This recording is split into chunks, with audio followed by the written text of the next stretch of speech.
May napunakalan na lang guys, dito ako guys. Ang napunakan na yun guys. Walang konting tambay lang guys.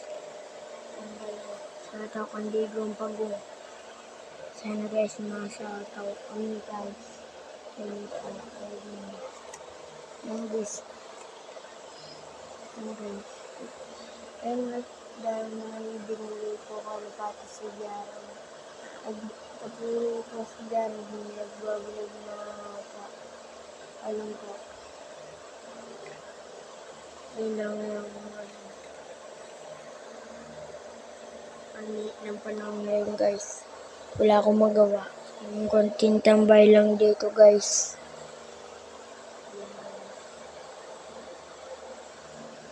Yung konting tambay lang ako dito guys. Ang ng panahon na